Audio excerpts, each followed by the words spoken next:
Right to recall के कार्यकर्ता मित्रों, कृपया ध्यान दें कि अभी राइट टू रिकॉल प्रजाधीन राजा नाम लोगों में बढ़ता जा रहा है और नेताओं पर अपने कार्यकर्ताओं द्वारा दबाव पड़ रहा है राइट टू रिकॉल नागरिकों द्वारा के बारे में बात करने के लिए। इसलिए नेता अब मजबूरी से प्रजाधीन राजा राइट टू रिकॉल नागरिकों द्वारा के बारे में बात करने पर मजबूर हो रहे हैं। लेकिन आम नागरिक विरोधी लोग असल में भ्रष्ट को नागरिकों द्वारा बदलने या सजा देने के तरीके या प्रक्रियाएं राइट टू रिकॉल प्रजा अधीन राजा नहीं चाहते। उनको परवाह नहीं है कि देश विदेशी कंपनियों और विदेशी लोगों के हाथ बिक जाएगा और 99% देशवासी लूट जाएंगे। 85 सालों से लोग ऐसे तरीकों की मांग कर रहे हैं जिसके द्वारा आम नागरिक भ्रष्ट को बदल सकते हैं, सजा दे सकते हैं और पारदर्शी शिकायत प्रस्ताव प्रणाली सिस्टम की भी मांग कर रहे हैं। पारदर्शी का मतलब वो शिकायत प्रस्ताव है जो कभी भी देखी जा सकती है और कभी भी जांची जा सकती है, किसी के भी द्वारा, कभी भी और कहीं भी, ताकि कोई नेता, कोई बाबू, कोई जज या मीडिया उसे दबा नहीं सके। लेकिन राइट टू रिकॉल के विरोधी ये मांग को दबाते आ रहे हैं। इस मांग को दबाने के लिए वे कुछ तरीकों का इस्तेमाल करते हैं और राइट टू रिकॉल के विरोधी के लक्षण क्या हैं इसके बारे में हम चर्चा भी करेंगे। पहला लक्षण प्रजाधीन राजा राइट टू रिकॉल के विरोधियों का। वे अपने कार्यकर्ताओं को कानून ड्राफ्ट नक्शा की बात करने के लिए भी मना करते हैं, कानून ड्राफ्ट को पढ़ने के लिए भी मना करते हैं। कानून ड्राफ्ट लिखना तो दूर की बात है, वे हवा में बात करते हैं, ना तो किस देश और जगह के तरीके या प्रक्रिया की बात कर रहे हैं बताते हैं, ना तो उसका नाम बताते हैं, ना उसका ड्राफ्ट देते हैं। कानून ड्राफ्ट को पढ़ना और लिखना वकीलों का काम नहीं है, ना ही जजों का, ना ही एमपी सांसदों का, लेकिन नागरिकों का है। जी हाँ, आप नागरिकों को कानून ड्राफ्ट सांसदों को देना होता है जो तब कानून ड्राफ्ट पास करवाते हैं संसद में। वकीलों का काम कानून ड्राफ्ट नक्शा बनवाना नहीं है, उनका काम मामला लड़ना है। जजों का काम कानून ड्राफ्ट बनाना नहीं है, उनका काम फैसला देना है। राजा के विरोधी दूसरों को कानून ड्राफ्ट पढ़ने से रोकते हैं, कार्यकर्ताओं को ऐसे काम में लगवाकर बिना कोई ड्राफ्ट के भ्रष्टाचार, गरीबी कम नहीं करते, जो जैसे स्कूल चलाना, योग सिखाना, विपक्ष के पार्टियों या अन्य नेताओं के खिलाफ नारे लगाना, किसी उम्मीदवार के लिए चुनाव प्रचार अभियान करना, चरित्र अच्छा व्यवहार बनाना आदि। और इस तरह कार्यकर्ताओं को बर्बादी करने वाले कार्यों में समय बर्बादी करने वाले कार्यों में लगाते हैं। लेकिन और भी कार्यकर्ताओं को कानून ड्राफ्ट पढ़ने के लिए नहीं कहते, उन पर चर्चा करना तो दूर की बात है।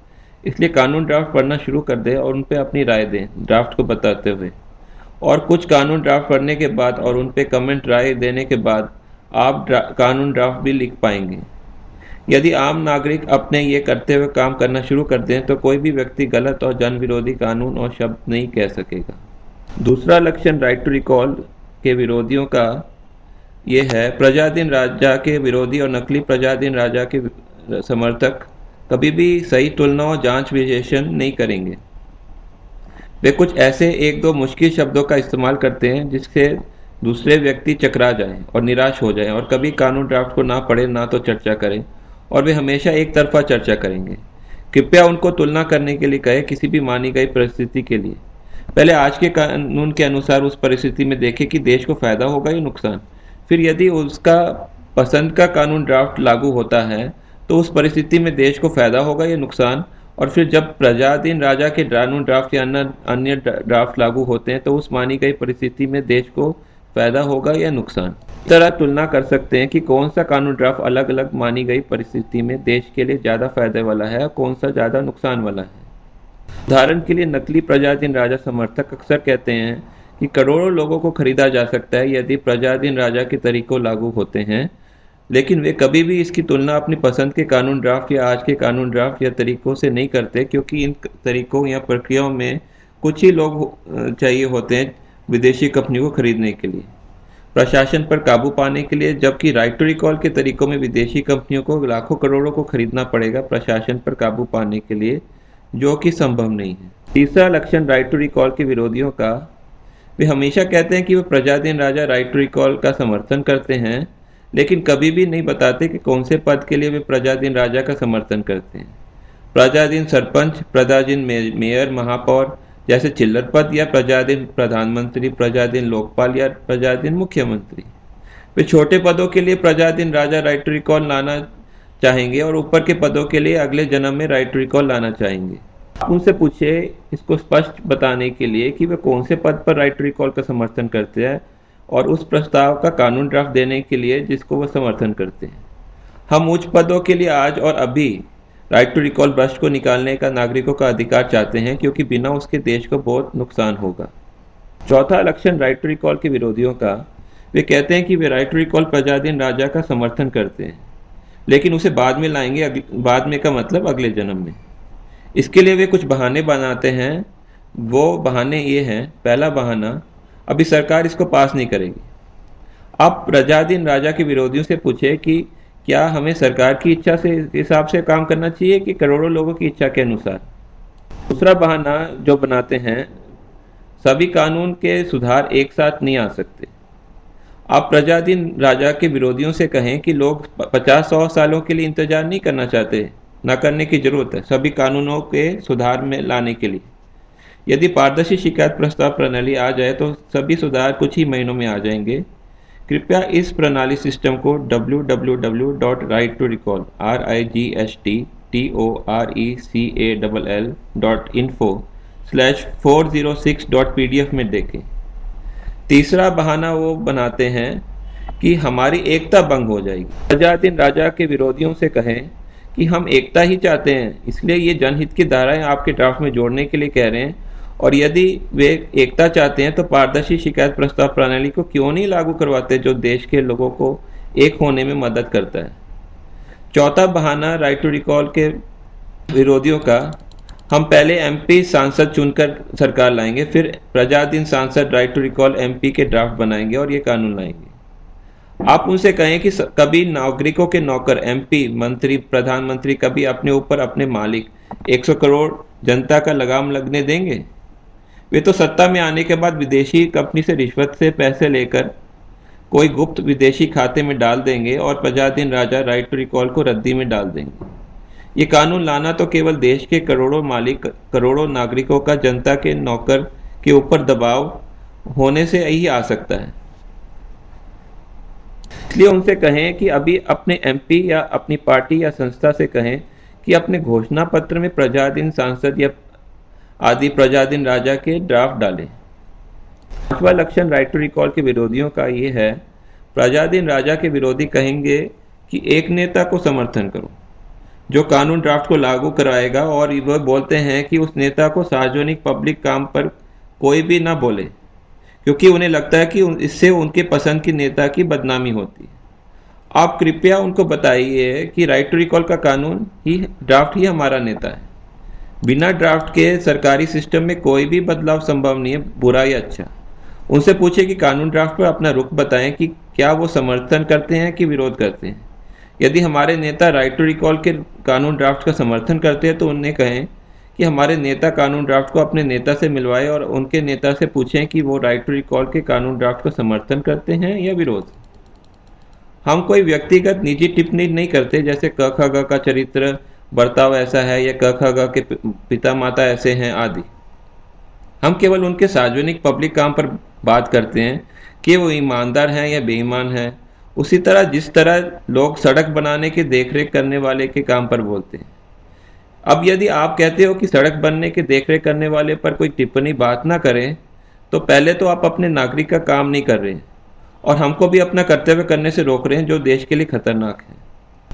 क्या यह तरफदारी नहीं यदि मैं उन सरकारी नौकरों पर बात करूं जो मेरे संबंध में नहीं है या जो मैं पसंद नहीं करता हूं, और उन सरकारी नौकरों पर नहीं बोलूं जो मुझे अच्छे लगते हैं या मेरे संबंध में हैं? क्या देश जरूरी है या व्यक्ति? छठवां लक्षण राइट टू रिकॉल के विरोधियों का यह है, प्रजाधीन राजा के विरोधी कहते हैं कि वे प्रजाधीन राजा का समर्थन करते हैं, लेकिन कभी भी राइट टू रिकॉल के कानून ड्राफ्ट को समर्थन करने या कानून ड्राफ्ट लागू करवाने के लिए कुछ भी नहीं करते। आप उनसे बोलें कि अपने फेसबुक आदि प्रोफाइल के पीछे लिखे प्रजाधीन लोकपाल या राइट टू रिकॉल लोकपाल आदि, उनको कानून ड्राफ्ट के प्रक्रिया तरीकों के बारे में पर्चे बांटने के लिए कहें। ये पर्चे आप www.righttorecall.info/406.pdf में देख सकते हैं, या उनको समाचार पत्र में प्रचार करने के लिए कहें और प्रचार के द्वारा उनके नेता, एमपी, एमएलए आदि से उनके प्रजाधीन राजा के ड्राफ्ट के बारे में रुख साफ करने के लिए पूछें और ये कानून ड्राफ्ट के धाराओं को अपने कानूनों या घोषणा पत्र में जोड़ने के लिए बोले और उनको बोलें कि अपनी संस्था के लोगों को प्रजाधीन राजा के प्रक्रियाओं या तरीकों को और कानून ड्राफ्ट के बारे में बताएं और उनको पूछें कि वे क्या कर रहे हैं इन कानून ड्राफ्ट को लागू करने के लिए। सातवां लक्षण राइट टू रिकॉल के विरोधी का, प्रजाधीन राजा के विरोधी या नकली प्रजाधीन राजा समर्थक कोशिश करेंगे आपको बेकार के बिना कानून ड्राफ्ट की चर्चा में उलझाने में और आपका समय बर्बाद करने के लिए, जो समय आप दूसरों को कानून ड्राफ्ट के बारे में बताने में लगा सकते हो। आप साफ मना कर दो बेकार के समय बर्बादी करने वाले बिना कानून ड्राफ्ट के चर्चाओं पर बात करने के लिए। प्रजाधीन राजा के विरोधी को बोलें कि पहले ड्राफ्ट पढ़ें और आप उनको ड्राफ्ट दे दें और उनको बोलें कि अनपढ़ भी वो ड्राफ्ट समझ सकते हैं और उनको बोलें कि धाराओं का जिक्र उल्लेख करके अपनी बात रखें। आठवां लक्षण राइट टू रिकॉल के विरोधी का, प्रजाधीन राजा के विरोधी या नकली प्रजाधीन राजा समर्थक घंटों घंटों देश की समस्याओं पर बात करेंगे लेकिन एक भी मिनट समाधान पर बात नहीं करेंगे और कभी भी वे कानून ड्राफ्ट नहीं देते जो गरीबी, भ्रष्टाचार आदि कम करेंगे। वे कुछ प्रस्ताव जरूर दे सकते हैं। आप उनको कहें कि उनके प्रस्ताव के लिए ड्राफ्ट दें जो देश की मुख्य समस्या जैसे गरीबी, भ्रष्टाचार का समाधान करे, क्योंकि सरकार में लाखों कर्मचारी होते हैं और इन कर्मचारियों को आदेश या कानून ड्राफ्ट चाहिए होते हैं इन प्रस्तावों को लागू करने के लिए। प्रस्ताव उतने ही अच्छे या बुरे हैं जितने उनके ड्राफ्ट। नौवां लक्षण राइट टू रिकॉल के विरोधी का ये है, कई प्रजाधीन राजा के विरोधी या नकली प्रजाधीन राजा के समर्थक स्पष्ट रुख नहीं लेंगे कि वे प्रजाधीन राजा के ड्राफ्ट का समर्थन करते हैं या विरोध करते हैं जो करोड़ों लोगों के हित में है, या दूसरे ड्राफ्ट को का विरोध करते हैं, समर्थन करते हैं जो कुछ ही लोगों को फायदा करते हैं जैसे विदेशी कंपनियों आदि का। उदाहरण वे ये नहीं बताते कि जन लोकपाल बिना राइट टू रिकॉल लोकपाल नागरिकों द्वारा का कानून ड्राफ्ट का वो समर्थन करते हैं, विरोध करते हैं, या वो ये नहीं बताते कि Jan Lokpal right to recall Lokpal नागरिकों द्वारा की धाराओं के साथ वाले ड्राफ्ट का समर्थन करते हैं या विरोध करते हैं। तो स्पष्ट रुख इसलिए नहीं देते क्योंकि उनका अपना स्वार्थ होता है। उदाहरण, प्रायोजक उनको पैसे देना बंद कर देंगे यदि वे कहेंगे कि वे प्रजाधीन लोकपाल या अन्य कोई भ्रष्ट को नागरिकों द्वारा बदलने के अधिकार की प्रक्रिया का समर्थन करते हैं तो, और यदि वे कहते हैं कि प्रजाधीन राजा के प्रक्रियाओं का विरोध करते हैं तो उनकी पोल खुल जाएगी कि वे आम नागरिक विरोधी हैं। इसलिए वे कोई स्पष्ट उत्तर नहीं देते और कोई रुख या निश्चित फैसला नहीं लेते। इसलिए आप कभी भी कोई चर्चा में आगे तब तक ना बढ़े जब तक कि प्रजाधीन राजा के विरोधी का रुख साफ ना हो जाए, क्योंकि ऐसे चर्चाएं केवल समय की बर्बादी ही होगी। समय जो आप प्रयोग कर सकते हैं दूसरे नागरिकों को प्रजाधीन राजा के प्रक्रियाओं, तरीकों के बारे में जानकारी देने के लिए। और एक बार जब वो व्यक्ति अपना रुख स्पष्ट कर लेता है तो तभी चर्चा में आगे बढ़े और फिर उनको कहे कि अपनी बात रखने के साथ वे बताएं कि कौन से ड्राफ्ट और धाराओं के बारे में बात कर रहे हैं। 10वां लक्षण राइट टू रिकॉल के विरोधियों का, प्रजाधीन राजा के विरोधी बहुत बार ये दावा करते हैं कि वे भ्रष्ट को नागरिकों द्वारा बदलने की प्रक्रिया या तरीके ये संभव नहीं है, या संविधान के खिलाफ है, या स्थिरता कम करते हैं। उनसे सबसे पहले पूछें कि ये स्पष्ट करें कि कौन से तरीकों की बात कर रहे हैं और उस धारा को बताएं जो संविधान के विरुद्ध है, और वो धारा संविधान की कौन सी धारा के विरुद्ध है। उनसे पूछे कि प्रस्तावित प्रजाधीन राजा की प्रक्रिया में कौन सी धारा संभव नहीं है और कैसे। क्या इसलिए संभव नहीं क्योंकि लोग उनकी रिश्वत नहीं ले पाएंगे, और या फिर वो लागू नहीं हो सकता, और उसे लागू करने में क्या परेशानी आ रही है। उनसे पूछे वे हस्ताक्षर साइन आधारित भ्रष्ट को नागरिकों द्वारा बदलने की प्रक्रिया या तरीका जहां लोगों को हस्ताक्षर इकट्ठे करने होते हैं, या हाजिरी आधारित भ्रष्ट को नागरिकों द्वारा बदलने की प्रक्रिया जहां लोगों को कलेक्टर के दफ्तर खुद जाना पड़ता है शिकायत लिखने, या पटवारी के दफ्तर खुद जाना पड़ता है पहले दी हुई शिकायत पर अपनी हाँ न दर्ज करने के लिए। हस्ताक्षर वाला राइट टू रिकॉल का तरीका हमारे देश में संभव नहीं है क्योंकि सरकार के पास 1% नागरिकों के हस्ताक्षर नहीं है नागरिकों के हस्ताक्षरों का मिलान करके जांच की जा सके। हमारे प्रस्तावित राइट टू रिकॉल के तरीके हाजिरी वाले हैं जो ज़्यादा भरोसे वाले, आसान और कम खर्चे वाले हैं। इसमें सरकार को कुछ खर्चा नहीं आएगा, केवल प्रयोग करने वाले को ₹3 गरीबों के लिए ₹1 देना होगा, जो सुरक्षित एसएमएस आने पर कुछ पैसे का ही हो जाएगा। उनसे पूछें कि वे पॉजिटिव या सकारात्मक रिकॉल या भ्रष्ट बदलने के नागरिकों का अधिकार के बारे में बात कर रहे हैं, जिसमें लोगों को विकल्प ढूंढना होगा वर्तमान पब्लिक के नौकर को बदलने के लिए, या नेगेटिव या नकारात्मक रिकॉल की बात कर रहे हैं, जिसमें लोगों को वर्तमान पब्लिक के नौकर के खिलाफ मत डालना होगा उसको निकालने के लिए। सकारात्मक रिकॉल अव्यवस्था की स्थिति कम कर देता है जो पद खाली रहने से होती है, क्योंकि अगला उम्मीदवार लोग अच्छा लाएंगे। सकारात्मक या पॉजिटिव रिकॉल भ्रष्ट अधिकारी को नागरिकों द्वारा हटाने भी आसान बना देता है, जबकि नकारात्मक या नेगेटिव रिकॉल में नागरिक भ्रष्ट अधिकारी को नहीं हटाएंगे, क्योंकि उन्हें डर होता है कि अगला अधिकारी इससे भी बुरा हो सकता है। सकारात्मक रिकॉल ये संभावना समाप्त कर देता है कि कोई व्यक्ति अपने पद से निकाला जाएगा कुछ ऐसा ना कर पाने पर जो कोई दूसरा ऐसा नहीं कर सकता हो, क्योंकि नागरिक पहले देखेंगे कि कोई दूसरा व्यक्ति वो काम नहीं कर सकता या कर सकता है। आप उनसे पूछे कि वो राइट टू रिजेक्ट की जो बात कर रहे हैं वो एक बटन है जो हर 5 साल दबा सकते हैं, यानी इनमें से कोई नहीं, या राइट टू रिजेक्ट किसी भी दिन नागरिकों द्वारा। राइट टू रिजेक्ट हर 5 साल से कोई बदलाव नहीं आएगा। क्यों? क्योंकि ज़्यादातर वोट ऐसे ही किसी पार्टी के खिलाफ वाले होते हैं। जैसे जो कांग्रेस की नफरत करते हैं उनके लिए कोई और चारा नहीं कि वे भाजपा के लिए वोट डालें या कोई अन्य विरोधी पार्टी के लिए वोट डालें ताकि कांग्रेस ना जीत पाए, और ऐसे ही भाजपा से नफरत करने वाले लोग कांग्रेस को वोट देंगे। इनमें से कोई भी बटन नहीं दबाएगा वो। इसलिए राइट टू रिजेक्ट हर 5 साल यानी इनमें से कोई नहीं का बटन होने पर भी कोई भी बदलाव नहीं होगा। उनको पूछें कि पूरी परिस्थिति बताएं अपने दावे को समझाने के लिए कानून, ड्राफ्ट और दायरे बताते हुए। 11वां लक्षण राइट टू रिकॉल के विरोधियों का ये है, ज्यादातर प्रजाधीन राजा के विरोधी विदेशी कंपनियों और अन्य कंपनियों के मालिकों की तरफदारी करते हैं। कंपनियां काम के समझौते बनाती हैं जिसमें मर्जी पर कभी भी निकाल देने की शर्त लिखी होती, वो भी बिना कोई सबूत दिए, कोई अच्छा बुरा कारण दिए या बिना कोई कारण दिए। इसके अलावा एक परखने का समय भी होता है जिसमें मालिक अपने मजदूरों को कभी भी निकाल सकता है बिना कोई कारण दिए। लेकिन सबूत के भगत, सबूत की मांग करने वाले अपने सबूत की मांग सिर्फ आम नागरिकों के लिए करते हैं। वे कहते हैं कि यह अनैतिक है कि किसी को बिना सबूत के निकालना। वो बड़े आराम से ये मुद्दा गोल कर देते हैं जब कंपनियों के मालिकों की अधिकार की बात होती है। तब वे कहते हैं कि कोई भी सबूत देने की मालिकों को जरूरत नहीं है और वे अपने कर्मचारी को कभी भी निकाल सकते हैं बिना कोई सबूत के। क्या यह खुला भेदभाव नहीं है? क्या यह संविधान के खिलाफ नहीं है? हम आम नागरिक कंपनी मालिकों के बराबर ही अधिकारों की मांग करते हैं। ऐसे कंपनी मालिकों को बिना कोई सबूत के अपने कर्मचारी को निकालने का अधिकार है।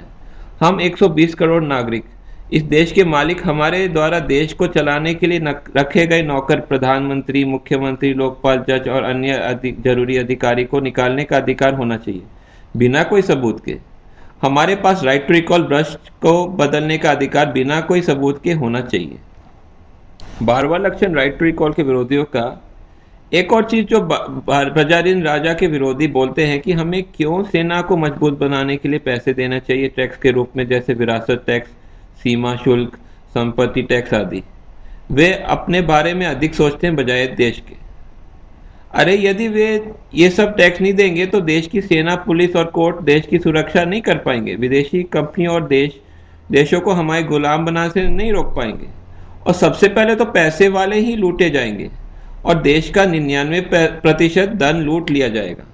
और यदि कोई अपनी धन संपत्ति को खुद सुरक्षा करने की कोशिश करता है तो उसको कहीं ज़्यादा खर्च करना होगा उसकी तुलना में कि सभी लोगों की धन संपत्ति को मिलकर सुरक्षा करने पर जो खर्च होगा।